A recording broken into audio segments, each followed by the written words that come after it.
প্রিয় দর্শক, গত কদিন ধরে একটা বিষয় নিয়ে খুব আলোচনা হচ্ছে। সেটা হলো দেশের বিভিন্ন স্থানে কালেমা খচিত পতাকা, এটা নিয়ে মিছিল হচ্ছে, স্লোগান হচ্ছে এবং বাড়ির উপরে খুঁটিতে টাঙানো হচ্ছে। এবং এই কালেমাটা সাদা কাপড়ের উপর কালোতে, কোথাও আবার কালো কাপড়ের উপর সাদা রঙের। এটা নিয়ে আলোচনা। এবং এটা কেন, এই কালেমা খচিত পতাকা কি ইসলামের পতাকা? এমন কোনো প্রমাণ এখন পর্যন্ত পাওয়া যায়নি। তবে এই পতাকাটা আমরা কিছুটা দেখেছি দুটো জায়গায়।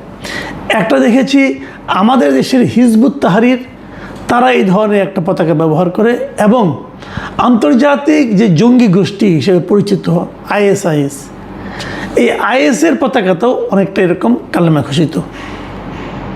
তো এই পতাকাটা এখানে দেখাচ্ছে কেন? আমরা অনেক সময় শুনেছি যে এই বিশ্বকাপ ফুটবল উপলক্ষে যে বিভিন্ন দেশের পতাকা বিভিন্ন জায়গায় টাঙানো হয়,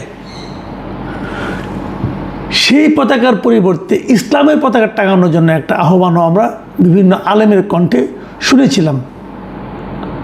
আমি খেলে আপনাদের একটা কথা বলতে চাই। আপনারা ভাবুন তো, আমরা এই আলোচনাটা করছি 2026-এর জুলাই মাসে। 2024-এর জুলাইয়ের কথা ভাবুন, অথবা তারও আগের কথা ভাবুন। এ ধরনের পতাকা নিয়ে প্রকাশ্যে মিছিল কিংবা বাড়ির ছাদের উপর টাঙিয়ে দেওয়া ওই সময় কি সম্ভব ছিল? তাহলে আমরা কি বলবো যে 24-এর জুলাই আন্দোলনের পর আমরা যা কিছু পেয়েছি অথবা যা কিছু পেতে চেয়েছি, তার মধ্যে যে ফারাকটা ছিল, সেই ফারাকের মধ্য দিয়ে এই পতাকাটা ঢুকে গেছে? কারণ এই পতাকার মধ্যে, এই ধরনের পতাকা নিয়ে মিছিল করার ব্যাপারে আমরা এখন পর্যন্ত সরকারের দিক থেকে কোনো ধরনের পদক্ষেপ নিতে দেখিনি। সরকার হয়তো বলবে, হতে পারে যদি কেউ ধর্মপ্রেমিক হয়, ধার্মিক হন, ইসলাম প্রেমিক হন, তারা যদি এই ধরনের পতাকা উড়াতে চান, আমাদের তো কোনো মানা নেই। হ্যাঁ, মানা নেই। যদি তাই হয়, তাহলে আবার আওয়ামী লীগের পতাকাতে মানা থাকবে কেন? এই প্রসঙ্গগুলো তো আলোচনায় আসবে। আমি এই আলোচনাগুলো করলাম এই কারণে যে আমি কিন্তু জুলাই মাসে গতকালকে একটা প্রোগ্রাম করেছিলাম যে আমাদের জুলাইয়ের আন্দোলনটা কিভাবে কি হয়েছিল, এবং ওই আন্দোলন নিয়ে আওয়ামী লীগ বিএনপির মূল্যায়নটা কী ছিল, তাদের বর্তমান মূল্যায়নটা কী, তাদের আচরণে কী বোঝা যায়, এগুলো নিয়ে আমি একটা আলোচনা করেছিলাম। এবং এটা এখন সবাই মানবেন, জুলাই আন্দোলনের সময় গত 2024-এর জুলাই আগস্টে যে আন্দোলন ছিল, সেই আন্দোলন ধাপে ধাপে যেভাবে এক দফার আন্দোলনে পরিণত হলো, সেই আন্দোলনের মূল যে লক্ষ্য ছিল, সেই লক্ষ্য থেকে আমরা এখন যোজন যোজন দূরে অবস্থান করছি।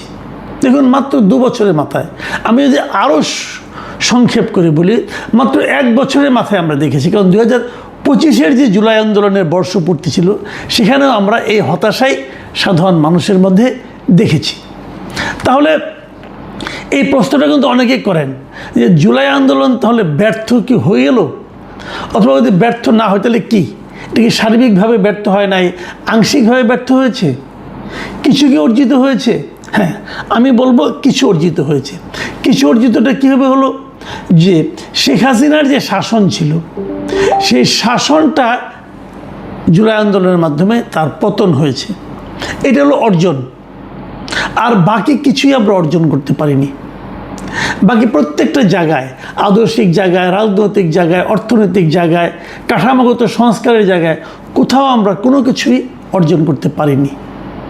বরং রাজনৈতিক জায়গায় কি হয়েছে, আমরা দেখেছি যে আওয়ামী লীগ আমলে আওয়ামী লীগ সবসময় চেষ্টা করেছে যে সারা দেশের মানুষকে রাজনৈতিক বিবেচনায় বিভাজিত করে রাখতে, আওয়ামী লীগ, বিএনপি, জামাত আলাদা আলাদা করে রাখতে, চেতনার নামে, মুক্তিযুদ্ধের চেতনা নামে দেশের একটা বড় অংশকে রীতিমতো দৌড়ের উপর রাখতে, এবং তাদের কোনো ধরনের অবস্থান দেশে থাকবে এটাই যেন তাদের আপত্তি ছিল।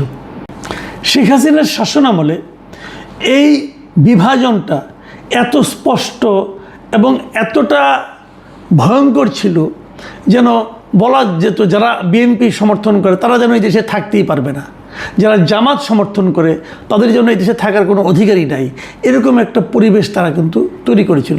আমরা ভেবেছিলাম যে হাসিনা সরকারের পতনের পর নতুন যারা আসছেন তারা হয়তো এই অভিজ্ঞতার থেকে সবাই মিলেমিশে একটা জাতীয় ঐক্য তৈরি করে তারা অগ্রসর হবেন।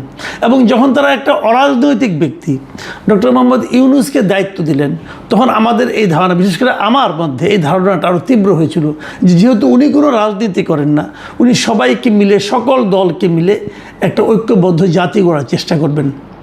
কিন্তু আমরা বিস্ময়ের সঙ্গে এবং বেদনার সঙ্গে লক্ষ্য করলাম ডক্টর ইউনূস যে বিভেদটা তৈরি করতে আওয়ামী লীগের 14-15 বছর লেগেছে, ডক্টর ইউনূস সেটা 1 বছর না যেতেই সেই বিভেদটা তৈরি করে দিলেন।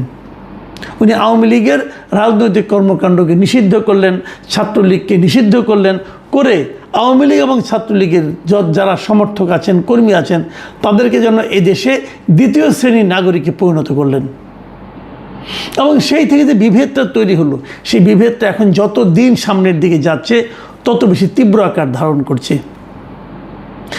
এবং এর বিপরীতে আমাদের মুক্তিযুদ্ধকে উনি প্রশ্নের মুখে তুলে দিলেন।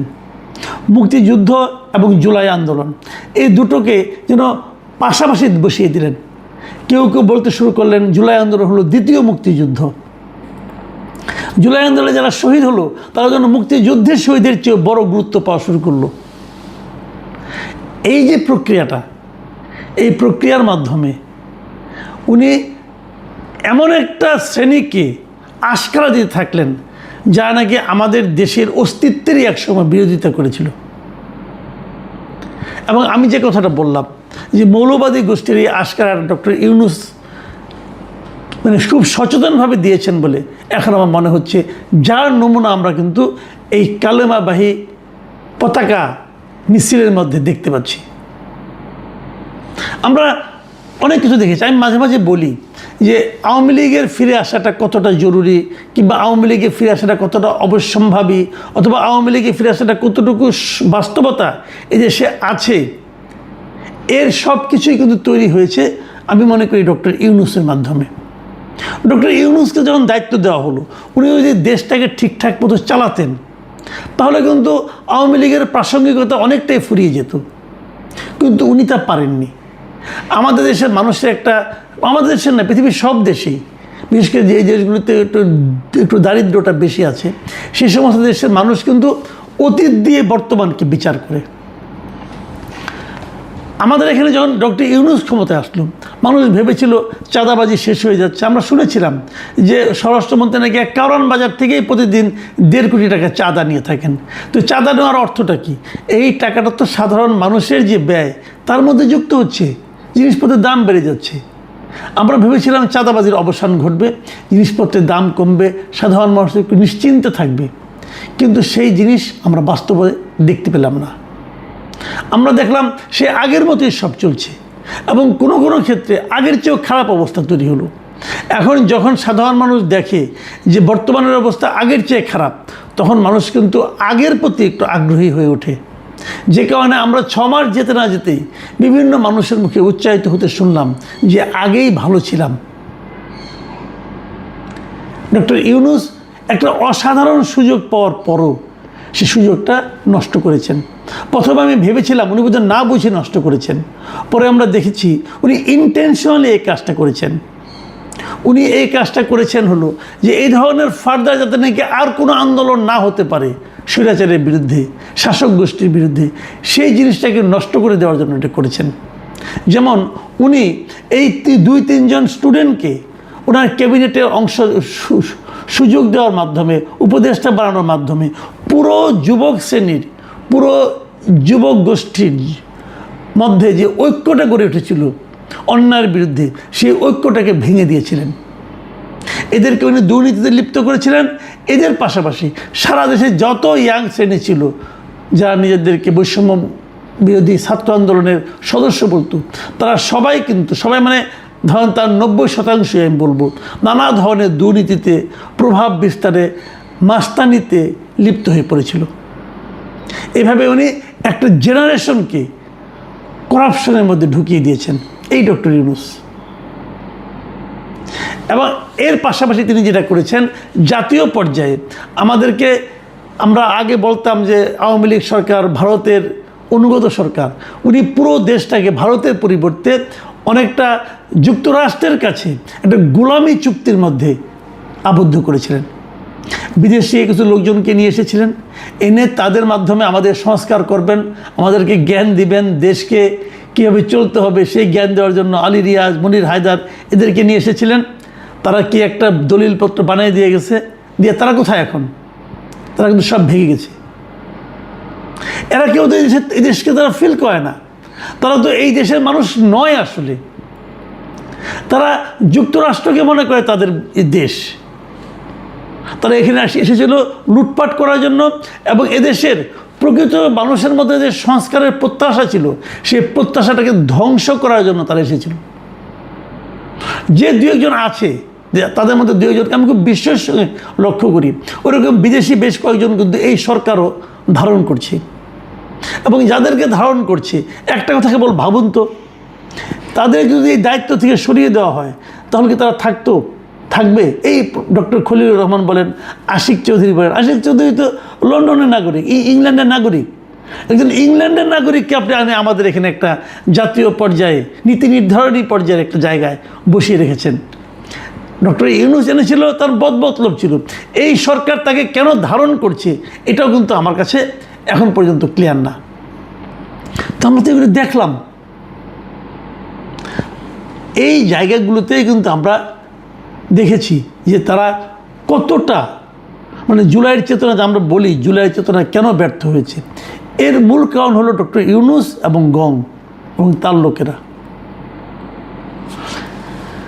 দেখুন, জুলাইয়ে যারা শহীদ হয়েছিল, জুলাইয়ে যারা আহত হয়েছিল, সে আহতদের সুচিকিৎসা করেছে? এখনও করেনি। সবার চিকিৎসা হয়নি, এখনও তাদের মধ্যে হাহাকার রয়ে গিয়েছে। রাষ্ট্র পরিচালনা যে সংস্কার করতে চেয়েছিল সেটা কি করেছে? সেটাও তারা করতে পারেনি। কিন্তু এখন তারা কি করছে? এখন তারা জুলাই চেতনা বলেও এখনও ওইটাকে ইস্যু ধরে তারা কিন্তু সমাজের মধ্যে বিভক্তি আনার চেষ্টা করছে।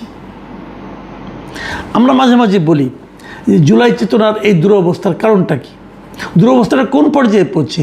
জুলাই চেতনা, জুলাই আন্দোলন এগুলি এখন নিয়ে অনেকে ট্রল করছে, লোক এগুলি নিয়ে হাসাহাসি করছে। এর হাত থেকে কিন্তু আমি মনে করি সমাজকে মুক্ত করতে হবে। আমি এটাও মনে করি যে জুলাইয়ের নাম নিয়ে সমাজকে বিভক্ত করা ঠিক যেমন মুক্তিযুদ্ধর চেতনার কথা বলে জাতিকে বিভক্ত করা হয়েছিল, তেমনি এই সরকার অথবা অন্তর্বর্তীকালীন সরকারের মধ্যে আমরা দেখেছি জুলাই চেতনার নাম করে তারা জাতিকে বিভক্ত করছে। আমি আগের মতো এবারও বলি যে এই বিভক্তি আমাদের জাতির জন্য সবচেয়ে বড় ক্ষতির কারণ হবে। জাতিকে অগ্রসর করতে হলে জাতিকে ঐক্যবদ্ধ করতে হবে। যেটা সবচেয়ে বেদনার বিষয়, এই যে বর্তমান বিএনপি সরকার আসছে, তাদের মধ্যেও কিন্তু আমি অন্তর্বর্তীকালীন সরকারের তৈরি করে দিয়ে যাওয়া বিভক্তিকে বয়ে নিয়ে যাওয়ার একটা প্রবণতা দেখছি। তাদের মধ্যে এই চিন্তাটা কাজ করছে না যে জাতিকে ঐক্যবদ্ধ করতে হবে। জাতিকে ঐক্যবদ্ধ করার কোনো রকম উদ্যোগ তাদের মধ্যে আমি লক্ষ্য করছি না। যদি এটা অব্যাহত থাকে তাহলে আমি মনে করি এটা আমাদের জন্য একটা ভয়ঙ্কর পরিণতি ডেকে আনবে। প্রিয় দর্শক, আমরা আশা করব জাতিকে ঐক্যবদ্ধ করার জন্য যা যা করার দরকার তাই সরকার করবেন।